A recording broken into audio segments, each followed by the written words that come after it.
오늘 우리는 예수 그리스도의 계보 강의 8번째 시간으로 베레스와 세라라는 제목의 말씀을 나누려고 합니다.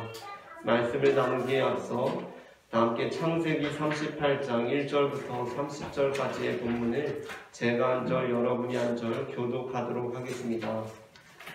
그 후에 유다가 자기 형제들로부터 떠나 내려가서 아둘람 사람 히라와 가까이 아니라 유다가 거기서 가나안 사람 수아라는 아들을 보고 그를 데리고 동침하니 그가 임신하여 아들을 낳음에 유다가 그의 이름을 에리라 하니라. 그가 다시 임신하여 아들을 낳고 그의 이름을 오난이라 하고 그가 또다시 아들을 낳고 그의 이름을 셀라라 하니라. 그가 셀라를 낳을 때에 유다는 거십에 있었더라. 유다가 장자 애를 낳아 아들을 데려오니 그의 이름은 다말이라. 유다의 장자 엘이 여호와가 보시기에 악함으로 여호와께서 그를 죽이신지라. 유다가 오난에게 이르되 내 형제들로 들어와서 하나님의 아버지 공부를 하여 내 영을 위하여 씨가 있게 하라. 오난이 그 씨가 자기 것이 되지 않을 줄 알므로 형수에게 들어갔을 때에 그의 형에게 씨를 주지 아니하려고 땅에 설정하매 그의 여호와 보시기에 악함으로 여호와께서 그를 죽이시니 유다가 그의 며느리 다말에게 이르되 수절하고 내 아버지 집에 있어 내 아들 셀라가 장성하기를 기다리라 하니 셀라도 그 형들같이 죽을까 염려함이라. 다말이 가서 그의 아버지 집에 있으니라. 얼마 후에 유다의 아내 수아의 딸이 죽으니라. 유다가 위를 만난 후에 그의 친구의 사람 히라와 함께 유다로 올라가서 자기의 양털 깎는 재를 들었더니 어떤 사람이 다말에게 말하되 내 시아버지가 자기의 양털을 깎으려고 딥나에 올라왔다 한지라. 그가 그 밤에 몸을 벗고 돌로 불을 내리고 몸을 싸고 딥나 길이가 대나를 문에 앉으니 이는 셀라가 장성함을 봐서 자기를 그의 아내로 주지 않으므로 말미암음이라. 그가 얼굴을 가리었으므로 유다가 그를 보고 창녀로 여겨 길게 곁으로 그에게 말하되 청하건대 나로 너에게 들어가라 하니 그의 며느리 유다를 듣지 못하니라. 그가 이르되 당신이 무엇을 주고 내게 들어오느냐. 유다가 이르되 내가 내 떼에서 염소 새끼를 주리라. 그가 이르되 당신이 그것을 줄 때까지 간보물을 주겠느냐. 유다가 이르되 무슨 간보물을 내게 주랴. 그가 이르되 당신의 자녀와 그 끈과 당신의 손이 지망으로 가라. 유다가 그들을 내게 주고 그에게로 들어가니 그가 유다로 말미암아 임신하였더라. 그가 일어나 떠나가서 그 너울을 벗고 과부의 의복을 도로 입으니라. 유다가 그 친구 아둘람 사람의 손에 깜빡하여 염소 새끼를 물고 그 여인의 손에서 간보물을 찾으려 하였으나 그가 그 여인을 찾지 못하니라. 그가 그곳 사람에게 물어 이르되 길 곁 에나임에 있던 창녀가 어디 있느냐. 그들이 이르되 여기는 창녀가 없느니라. 그가 유다에게로 나와 이르되 내가 그를 찾지 못하였고 그곳 사람도 이를 여기에 창녀가 없다 하더라. 유다가 이르되 그로 그것을 가지게 주라. 우리가 부끄러움을 당할까 하노라. 내가 이 염소 새끼를 보냈으나 그대가 그를 찾지 못하였느니라. 석 달쯤 후에 어떤 사람이 유다에게 일어나되 내 며느리 다말이 행함으로 그 행함으로 환영하여 집안에서니라. 유다가 이르되 그를 끌어내서 불사르라. 여인이 끌려나갈 때에 사람을 보내어 시아버지에게 이르되 이 물건 임자로 말미암아 임신하였나이다. 청하건대 보소서 이 도장과 그 끈과 지팡이가 누구의 것이니까 한지라. 유다가 그들을 알아보고 이르되 그는 나보다 옳다. 내가 그를 내 아들 셀라에게 주지 아니하였으리다 하고 다시는 그를 파이하게 하지 아니하였더라. 해산할 때에 보니 쌍태라. 해산할 때 손이 나오니라. 산파가 이르되 이는 먼저 나오느라 하고 홍색실을 가져다가 손에 대었더니 그 손을 도로 들이며 그의 아우가 나오는지라.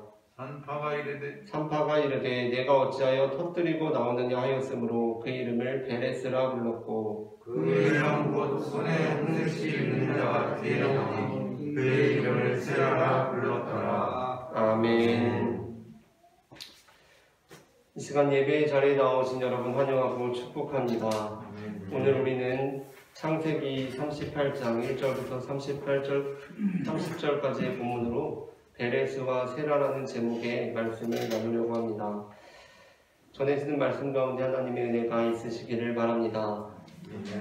예수 그리스도의 계보에서 가장 중요한 인물이 다윗 또는 아브라함이라고 하지만 가장 흥미로운 인물은 따로 있습니다. 그는 바로 유다입니다. 유다는 예수 그리스도의 계보에서 여러 가지 면에서 매우 흥미로운 인물입니다. 그 첫 번째는 예수님의 계보에 단 2번만 누구와 그의 형제들을 낳고라는 표현이 나오는데 그 중 하나가 11절에 요시야는 여고냐와 그의 형제들을 낳으리라 라는 것과 함께 유다에 기록되어 있다는 것입니다. 마태복음의 1장 2절입니다. 야곱은 유다와 그의 형제들을 낳고 라고 기록되어 있습니다. 마태복음 1장 11절에서 요시야는 여고냐와 그의 형제들을 낳으리라 라는 이 표현은 11절의 상반절 바벨론으로 사로잡혀 갈 때에 라는 말씀과 깊이 관련되어 있습니다. 예수 그리스도의 계보에서는 그 배경으로 유일하게 등장하는 표현이 바로 이것인데 11절 전문은 이렇습니다. 바벨론으로 사로잡혀 갈 때에 요시야는 여고냐와 그의 형제들을 낳으니라. 사실 이스라엘은 예수님 당시 바벨론에 포로된 상태가 아니었습니다. 로마의 포로였습니다. 이전에는 헬라였고 그 이전에는 바사였습니다. 그러나 예수 그리스도의 계보에서 바사, 헬라, 로마는 나오지 않습니다. 오로지 바벨론에 사로잡혀 갔다고만 나옵니다. 그 이유는 과거 북이스라엘이 아수르에 멸망당하고 남유다가 바벨론에 멸망당한 이후에는 사실상 계속해서 주변 열강들의 지배를 받았기 때문입니다. 그러니까 유대인들은 바벨론 때부터 지금까지 바벨론으로부터 이어져 오는 열강들의 지배로부터 벗어나지 못하고 있다는 것입니다. 이와 관련하여 마태복음은 요시야가 여고냐와 그의 형제들을 낳았을 때가 바벨론으로 사로잡혀 갔을 때이며 그때로부터 지금까지 그 바벨론으로부터 우리는 벗어나지 못하고 있음을 암시하고 있습니다.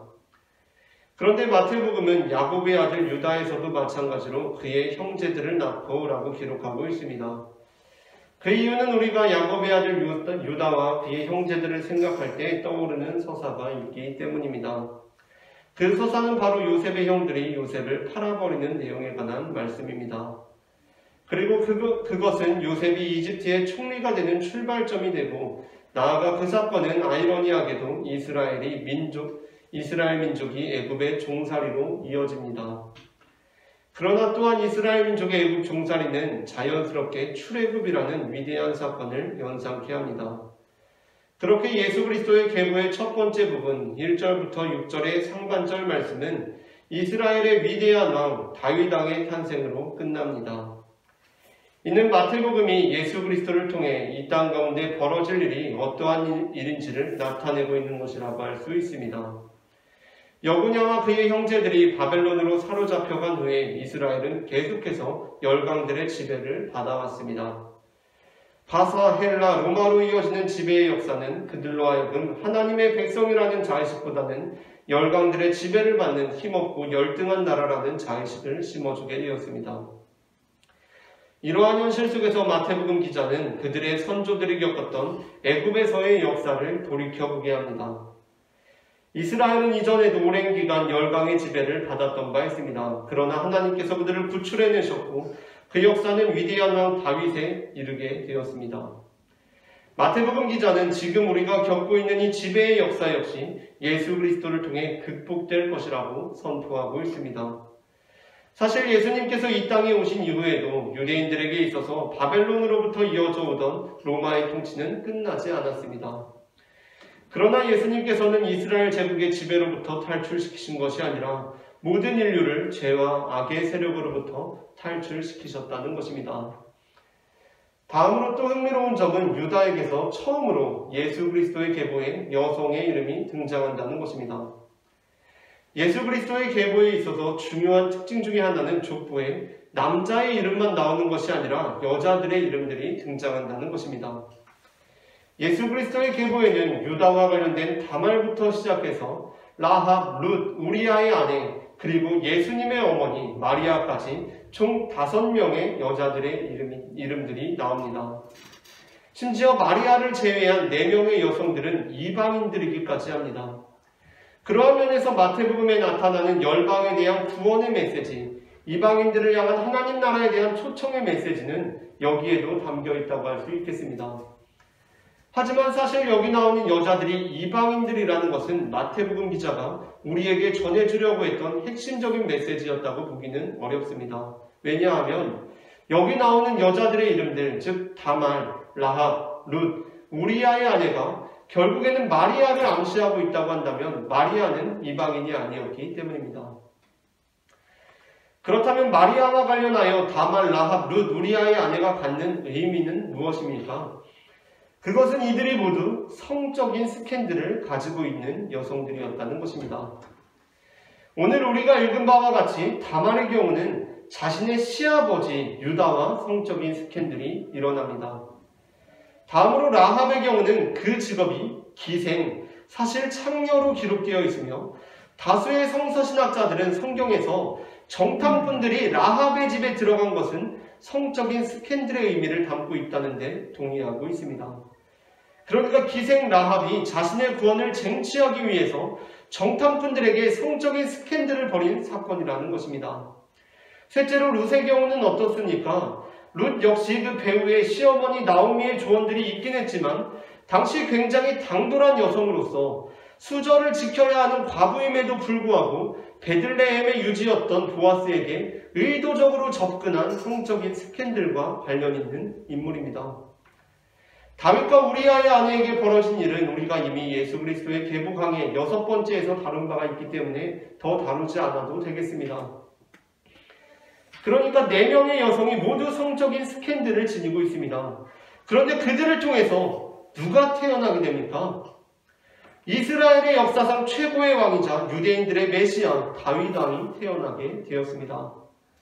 심지어 그중 한 명은 다윗 왕의 아내이기까지 합니다. 이 4명의 여성들은 모두 계보의 첫 번째 부분, 그러니까 다윗의 아내와 다윗 그 윗대 부분에 집중되어 있습니다. 그리고 예수님에 이르러 상당한 성적인 스캔들을 지니고 있는 마리아를 통해서 예수 그리스도께서 태어나십니다. 이것이 의미하는 바가 무엇입니까? 마태복음은 계보 다음에 우리가 첫 번째 시간에 다루었던 내용, 그러니까 마태복음 1장 18절부터 25절 말씀을 통해 마리아가 예수 그리스도를 낳은 것이 어떠한 경위를 통해 벌어진 일인지에 대한 상세한 설명이 덧붙여져 있습니다. 그러나 마태복음이 이렇게 다윗왕에 이르기까지 성적인 스캔들에 휘말렸던 4명의 여성들의 이름을 기록한 것은 설령 마태복음 1장 18절부터 25절의 말씀, 그러니까 마리아의 성적인 스캔들에 관한 부연 설명이 부재하다고 하더라도 예수 그리스도의 탄생의 의미를 격화시킬 수는 없다고 주장하고 있다는 것입니다. 다윗 왕의 윗대에는 다말, 라합, 룻이라는 성적으로 스캔들에 휘말렸던 여성들이 있었습니다. 그럼에도 불구하고 다윗 왕은 유대인들에게 다윗 왕입니다. 심지어 다윗 왕은 우리아의 아내와 성적인 스캔들을 벌인 장본인이었습니다. 그럼에도 불구하고 유대인들에게 다윗 왕의 위엄은 침해받지 않습니다.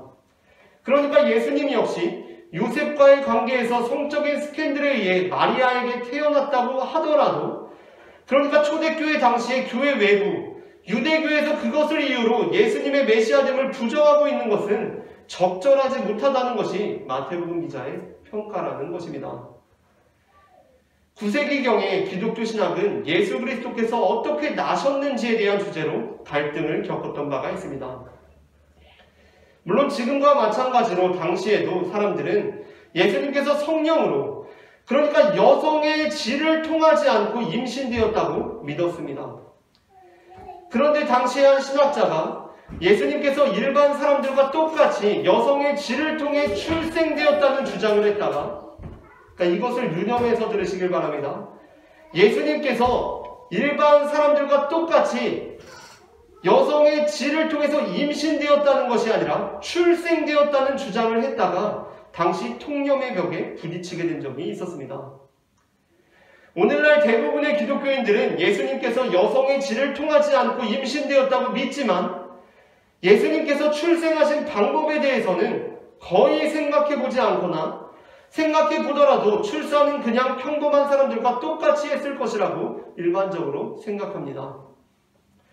그리고 예수님께서 평범하게 출생하셨다고 하더라도 예수님을 하나님의 아들로 믿는데 전혀 어려움을 겪지 않습니다. 하지만 당시에는 예수님께서 일반 사람들과 똑같이 여성의 질을 통해 자연분만 되었다는 주장이 통념의 벽에 부딪히게 되었다는 것입니다. 왜냐하면 9세기경의 기독교인들은 예수님께서 당연히 여성의 질을 통해 통하지 않고 출생하셨다고 믿었기 때문입니다. 당시 예수님의 출생에 관한 정통적인 고백은 예수님께서는 자궁문이 닫힌 상태로 오신 것처럼 자궁문이 닫힌 상태로 나셨다는 것이었습니다. 그래서 우습게 들릴지도 모르겠지만 당시 사람들은 예수님께서 마리아의 질이 아니라 옆구리에서 삐져나왔다고 진지하게 믿었습니다. 제가 알기로 불교에서는 지금도 붓다가 이렇게 태어났다고 믿는 것이 정설입니다. 그러니까 9세기경에는 기독교인들도 예수님께서 옆구리에서 태어났다고 믿은 것입니다. 그리고 그게 아니라고 한다면 예수님께서 하나님의 아들이신 것에 대한 충대한 도전이 된다고 여겼습니다. 오늘날 우리가 보기에는 얼마나 우스운 일입니까? 우리에게는 예수님께서 마리아로부터 우리와 똑같은 방식으로 태어나셨더라도 전혀 문제될 것이 없이 하나님의 아들이십니다. 제가 전도사로 사역할 당시에 한 청년으로부터 자신이 어린 시절부터 유지해오던 신앙이 흔들리고 있다는 고백을 들은 적이 있습니다. 이전에는 그냥 아무런 의심 없이 받아들였던 내용들, 그러니까 예수님께서 죽었다가 부활하신 것이나 여러 가지 기적들을 행하신 것, 그리고 동정녀로부터 탄생하신 것들이 이제는 역사적인 사실로 믿어지지가 않는다는 것입니다. 저는 그 청년에게 과거 기독교인들이 예수님의 출생에 대해서 어떻게 믿었는지에 대한 내용을 들려주었습니다. 과거 기독교인들은 예수님께서 질을 통해 출생되었다면 하나님의 아들일 수 없다고 믿었습니다. 그러나 우리는 오늘날 예수님께서 질을 통해 출생되었다고 하더라도 하나님의 아들이시라고 믿는데 전혀 불편함을 느끼지 않습니다. 우리는 반드시 예수님께서 옆구리에서 태어나셨다고 믿어야만 하지 않습니다. 예수님께서 자연분만을 통해 태어나셨건 제왕절개를 하셨건 중요하지가 않습니다. 역사적인 사실성에 대한 믿음은 신앙의 중요한 요소이기는 하지만 진정한 신앙은 역사적인 사실성에 대한 믿음을 초월해야 합니다. 역사적 사실성에 대한 믿음을 부정한다는 것이 아닙니다. 그것을 초월한다는 것입니다. 중요한 것은 우리가 지금 예수님과 어떠한 관계를 맺고 있느냐 하는 것입니다. 가정에서 폭행당하고 억압당하던 자녀가 청년이 되어서 자기의 친부모가 따로 있고 자신은 사실 아주 어린 시절에 지금 가정에 입양된 것임을 알게 되었을 때 청년은 자기의 진짜 부모를 찾아 미련 없이 떠날 것입니다. 이전 부모에게는 증오와 분노만 남습니다. 그러나 가정에서 사랑받고 자란 자녀는 청년이 되어서 자기의 진짜 부모가 따로 있고 자신은 사실 아주 어린 시절에 입양된 것임을 알게 되었다고 하더라도, 그래서 자기 진짜 부모를 찾게 되었다고 하더라도 자신을 길러준 부모를 절대 외면할 수 없습니다. 그들은 여전히 그의 엄마고 아빠입니다. 달라지는 것은 없습니다. 그들이 진짜 부모가 아니었다고 해서 그들이 행한 모든 것이 거짓인 것은 아니라는 것입니다. 아니, 오히려 더 충격적인 감동과 감격이 몰려오지 않습니까? 진짜 부모가 아니었는데 나를 그렇게 사랑으로 길러준 것이 충격적인 것입니다. 다행스럽게도 저에게 상담을 해왔던 청년은 역사적인 사실들에 대한 믿음이 흔들렸지만 지금도 신앙생활을 잘하고 있다고 합니다. 왜냐하면 더 이상 진짜냐 가짜냐가 중요하지 않다는 것을 깨닫게 되었기 때문입니다. 지금 저는 예수님도 복음도 사실은 다 가짜라고 주장하고 있는 것이 아닙니다. 그것이 아니라 진정한 신앙은 진짜면 믿고 가짜면 안 믿는 것이 아니라 사실 진짜와 가짜 그 너머를 지향하고 있는 그 너머의 진리를 향하고 있다는 것입니다. 마지막으로 예수 그리스도의 계보에서 유다가 흥미로운 점은 이 부분이 사실 가장 독특한 부분인데 유다만 그 자녀를 베레스와 세라 둘을 기록하여 주었다는 점입니다. 우리가 보아온 바와 같이 예수 그리스도의 계보는 그의 형제들을 낳으니라 라는 표현이 2번 나오고 또 여자들의 이름들이 마리아 이전에 4명 나오기는 하지만 그런 부수적인 내용들을 기록하고 있는 계보가 아닙니다. 그러니까 격가지들까지 기록하지 않는다는 것입니다. 마태복음의 계보는 아브라함이 이삭을 낳고 라고 하지 아브라함이 이스마엘과 이삭을 낳았는데 그 중에 이삭이 에서와 야곱을 낳았는데 그 중에 야곱이 르우벤과 시므온과 레위와 유다를 낳았는데 그 중에 유다가 베레스와 세라를 낳았는데 그 중에 베레스가 이런 식의 언급을 하고 있지 않다는 것입니다. 격까지는 적지 않습니다. 그냥 아브라함부터 예수 그리스도까지 이르는데 수직으로 쭉 내려옵니다. 수평적인 내용들은 생략하고 있습니다. 그런데 유일하게 딱 한 사람 격까지인데 기록된 인물이 있습니다. 그가 바로 유다의 아들 세라입니다. 그러니까 유다만 그 자녀가 둘 예수님과 아브라함의 수직적인 관계로부터 벗어난 베레스와 수평적인 관계인 세라까지 기록되어 있다는 것입니다. 베레스와 세라가 쌍둥이라서 그런 것이라고 주장할 수가 없습니다. 그렇다고 한다면 베레스와 세라보다 더 유명한 쌍둥이가 유다의 바로 밑에 에서와 야곱이 있기 때문입니다. 쌍둥이라서 둘을 적어야 했다면 야곱도 절대 야곱만 적어서는 안 됩니다. 에서를 함께 적어야 합니다. 그런데 그렇게 하지 않았습니다. 그렇다면 대체 왜 유다의 자녀만 베레스와 세라 둘을 적은 것입니까? 이에 대한 가장 보편적인 응답은 모른다라는 것입니다. 왜 둘을 적었는지 모르겠다는 것입니다. 마태복음에 대해서 공부를 많이 하신 분들도 다들 왜 그랬는지 모른다고 하는 것 같습니다. 그래서 저도 이거는 정말 모르겠다라고 하려고 했습니다. 마태복음으로 박사학위를 받으시고 일평생 마태복음으로 대학 교수를 지내신 분들도 모른다고 하는데 그냥 평범한 목사고 설교자인 제가 아는 체 하는 것이 우습게 여겨지리라 생각되었기 때문입니다. 하지만 공부를 많이 해서 공부를 많이 한다는 것이 자기가 모른다는 것을 깨달아가는 것이기도 하지만 정말 공부를 많이 했는데 결정적인 부분에서 모른다라고 하는 것이 너무나 좀 허탈하게 여겨지기도 해서 제가 이 부분에 대해서 계속해서 고민하고 또 하나님께서 우리에게 말씀을 주실 때 그 한 글자 한 글자를 주실 때 그 의미가 있다는 확신을 가지고 예수 그리스도의 계보를 묵상해 보면서 이에 대한 분명한 암시가 있다는 결론에 이르게 되었습니다. 예수 그리스도의 계보에서 아브라함은 굉장히 중요합니다. 다윗도 중요합니다. 그런데 유다도 중요합니다. 왜냐하면 예수님께서 유대인의 왕으로 십자가에 달리셨기 때문입니다. 유다는 그의 아버지인 이스라엘, 야곱과 더불어서 그 자손들을 일컫게 되는 이름이 되었습니다. 그런데 여기서 우리는 다말로부터 라합과 룻을 거쳐서 우리아의 아내로 이어지는 이 여자들의 이름들에서 다말과 우리아의 아내의 유사성을 발견하게 됩니다. 그러니까 마리아 이전의 4명의 여자들의 이름들은 다말로부터 시작해서 우리아의 아내에 집중되어 포진되어 있고 우리아의 아내로 끝나는데 이 다말과 우리아의 아내의 서사가 유사점이 있다는 것입니다. 그것은 바로 두 아들에 관한 것입니다. 마태복음에 나오는 예수 그리스도의 계보에서 유다는 다말에게서 베레스와 세라를 낳고 라고 기록되어 있습니다.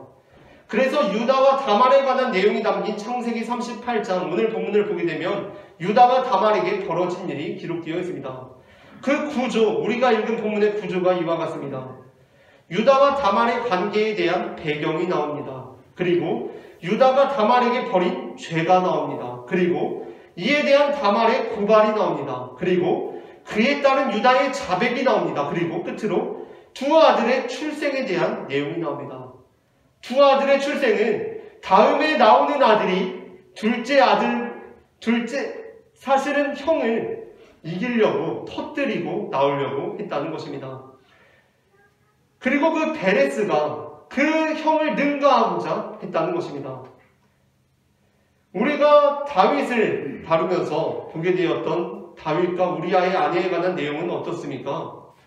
우리가 예수 그리스도의 계보 강의 6번째 시간에 나누었던 사무엘하 11장부터 12장의 구조는 이와 같습니다.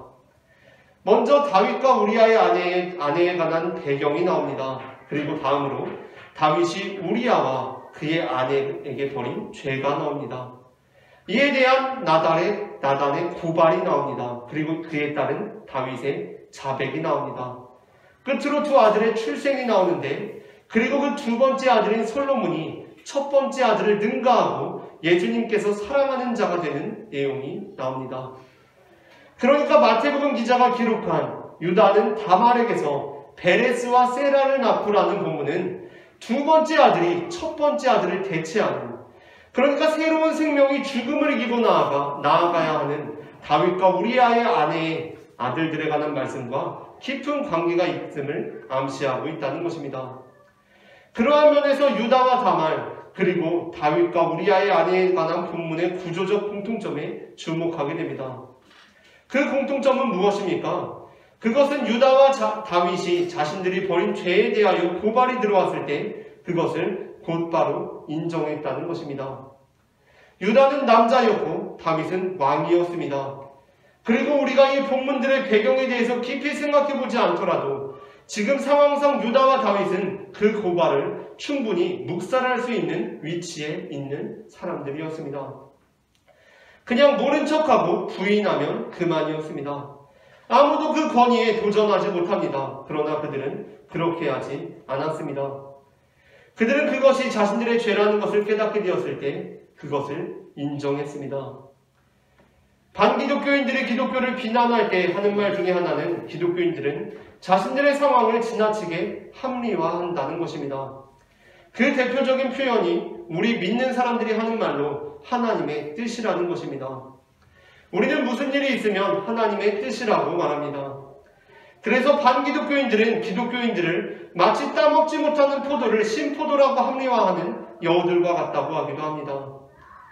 물론 우리는 우리가 따먹지 못하는 포도를 신포도라고 말하는 여우들이라는 주장을 완전히 부정하지는 않습니다. 그것이 부분적으로 맞다고 인정합니다.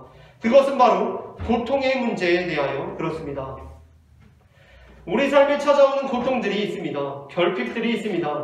우리는 그것을 하나님의 뜻이라고 합리화하는 사람들입니다. 우리는 고통에도 뜻이 있고 결핍에도 뜻이 있다고 믿습니다. 여기서 중요한 것은 그렇게 함으로써 우리는 세상 사람들처럼 고통에 지고 결핍으로 인해서 삶이 망가지는 것이 아니라 그렇게 함으로써 고통을 이기고 결핍에도 불구하고 아름다운 삶을 살아낸다는 것입니다. 하지만 우리는 우리가 따먹지 못하는 포도를 신포도라고 합리화하는 여우들이 아님을 알고 있어야 합니다. 그것은 우리가 우리의 죄를 합리화하는 사람들은 아니라는 것입니다. 창세기 1장과 2장은 하나님으로부터 멀어진 인간의 죄성에 대해서 그 인간의 죄성이란 무엇이냐고 할 때 죄에 대한 합리화를 가장 대표적인 것으로 제시합니다. 아담이 죄를 짓고서 자신의 죄를 인정한 것이 아니라 그렇다고 부인한 것도 아니라 그것을 절묘하게 합리화하려고 했습니다. 고통의 하나님의 뜻의 의미를 부여하고 그것을 극복하는 것은 아름다운 신앙이지만 죄의 하나님의 뜻의 의미를 부여하고 그것을 합리화하는 것은 변질된 신앙입니다. 전도연 배우와 송강호 배우가 나왔던 영화 밀양이라는 영화가 있습니다. 그 밀양에서 영화상의 전도연 배우의 아들, 그 아들을 납치하고 살인한 범죄자가 감옥에서 하나님의 은혜를 알게 되었다고 하면서 돌이켜보면 지나온 모든 삶이 하나님의 뜻인 것 같다는 고백을 합니다. 그러니까 전도연 배우는 자기 아들을 납치해서 살인한 범죄자가 자신한테 내가 이렇게 감옥에 들어와 있는 게 하나님의 은혜라고, 돌이켜보면 내가 지나온 모든 삶이 다 하나님의 뜻인 것 같다는 고백을 듣고 있는 것입니다. 전도연 입장에서는 하늘이 무너지는 소리입니다. 아니, 내 아들을 납치해서 죽인 그의 삶이 하나님의 뜻이었다니 이게 무슨 말도 안 되는 소리입니까? 그래서 전도연은 사실상 자신으로 하여금 이 살인자에 대한 용서를 베푸는 데까지 나오게 했던 예수 그리스도와 교회의 복음을 내다 버립니다. 그러니까 전도연 배우가 예수님 안 믿다가 예수님 믿고 이 사람 용서해야겠다라는 마음으로 그 교도소에 찾아갔는데 정작 그 말을 듣고서 자기를 용서를 베푸는 데까지 나오게 했던 예수 그리스도와 교회의 복음을 내다 버리게 되는 것입니다.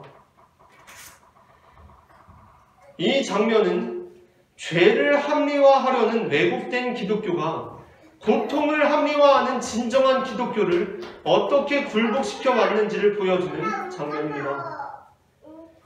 영화상에서 전도연이 연기한 배우는 자녀가 납치범에게 살인당한 후에 고통에 대한 하나님의 뜻을 추구하므로 그 고통을 극복하는 진정한 기독교의 표상입니다.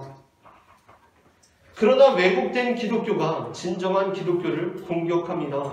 왜곡된 기독교란 죄를 합리화하는 종교입니다. 돌이켜보니까 내가 그때 그 아이를 납치해서 죽인 것도 그렇게 죄를 지은 것도 그래서 감옥에 온 것도 하나님의 뜻이구나 라고 합리화하는 것입니다. 이로 인해서 우리의 고통을 합리화하는 진정한 기독교 전도연은 공격받고 있습니다. 기독교를 무너뜨리려는 것은 이방 종교의 문화가 아니라 변질된 기독교임을 우리는 명심해야 합니다. 하나님을 모욕하는 자들은 붉은 악마처럼 꾸미고 축구 응원하는 사람들이 아니라 목사라는 직함을 받고 성도들의 간을 빼먹는 사람들입니다. 창세기 1장과 2장은 사람으로 하여금 죄를 짓게 하는 하나님의 뜻은 없다고 우리에게 분명하게 선언하고 있습니다. 그러므로 마태복음에 나오는 예수 그리스도의 계보를 우리가 깊이 묵상할 때 마태복음은 복음서를 시작하면서 이제 앞으로 이 복음서가 선포할 복음의 내용이 우리에게 진짜 복음이 될 수 있는지를 질문하고 있다고 할 수 있겠습니다. 대부분의 저자들은 책의 서문을 책을 다 쓴 다음에 맨 나중에 씁니다. 우리가 책을 읽으면 서문이 맨 처음에 나오지 않습니까? 그런데 저자들은 책을 쓸 때 서문을 맨 처음에 쓰지 않습니다. 맨 나중에 씁니다. 설령 서문을 맨 처음에 쓰더라도 서문은 책을 다 쓴 다음에 반드시 최종적으로 다시 고쳤습니다. 그 이유는 이 서문이, 이 시작이 저자에게는 제일 중요하기 때문입니다. 마태복음 기자는 자신의 복음서를 예수 그리스도의 계보라는 서문으로 시작하면서 이렇게 묻고 있습니다. 이 복음은 당신의 죄를 들추어낼 것입니다. 이 복음은 당신이 유다처럼 죄인이라고 말할 것입니다. 이 복음은 당신이 다윗처럼 가해자라고 고발할 것입니다. 이 복음은 당신이 죽음을 피할 수 없는 인간임을 선언할 것입니다. 당신은 그 앞에서 어떻게 서겠습니까? 유다는 다말이 자신의 죄에 대해 고발할 때 모른 척하지 않았습니다. 부인하지 않았습니다. 어디서 여자가, 어디서 이런 어린 것이, 어디서 더러운 게 라고 하면서 그 고발을 묵살하지 않았다는 것입니다. 유다는 당시 사회문화적으로 다말에게 충분히 그렇게 할 수 있는 상황이었습니다. 그러나 그렇게 하지 않았습니다. 유다는 그렇구나. 내가 잘못했구나. 내가 너에게 아들을 준다고 하고서 내 셋째 아들을 아끼자고 너의 인생을 모른 척했구나. 내가 잘못했다. 이 말이 맞다. 라고 했습니다. 이 고백은 사실 놀라운 고백입니다. 마태복음 기자는 우리에게 말을 걸면서 이 예수 그리스도의 계보를 통해서 유다가 다말에게서 베레스와 세라를 낳은 것이 다윗이 우리아의 아내에게서 두 아들을 낳은 사건과 긴밀히 연결됨을 암시하면서 우리에게 다시 한번 우리가 유다와 같은 다윗과 같은 사람이 될 수 있는지를 묻고 있는 것입니다. 사실 우리가 죄인이라는 것이 인정이 안 된다면 복음도 예수님도 기적도 십자가도 부활도 아무런 의미가 없습니다. 아무리 귀에 딱지가 않도록 선포를 해도 그렇구나. 내가 죄인이구나. 내가 다윗이고 내가 유다구나 라는 깨달음이 없다면 복음은 아무런 의미가 없습니다. 그런데 제가 내 안에 뺏어간 다윗이고 제가 내 인생 망친 유다네 라고 생각하기 시작하면 복음은 본질을 잃어버리고 변질되기 쉽습니다. 마태복음을 읽고 예수님의 말씀을 읽어도 쟤네들이 예수님 죽였네. 유대인들이 예수님 십자가에 못 박았네. 예수님을 로마 군인들이 채찍으로 고난해 주셨네 라고 생각하면 복음에는 아무런 효력이 없습니다. 아니 그러한 복음은 왜곡된 복음이요 복음과 정반대입니다. 그러므로 예수 그리스도의 계보가 제대로 읽혀야 합니다. 이 계보가 깊이 읽혀야 합니다. 여기서 이후 마태복음의 28장의 내용이 여기서부터 시작되는 신약 성경의 모든 내용이 우리에게 어떻게 작용될지가 판가름 납니다. 우리가 생각할 때 우리는 죄인입니까? 아니면 그들이 죄인입니까? 나는 이 시대의 다말의 고발에 어떻게 반응하겠습니까? 주님, 나는 죄인입니다. 당신만이 의로우십니다. 나는 이 유다의 고백이 우리의 고백이 되어 예수 그리스도의 복음이 우리의 복음이 되기를 소망합니다.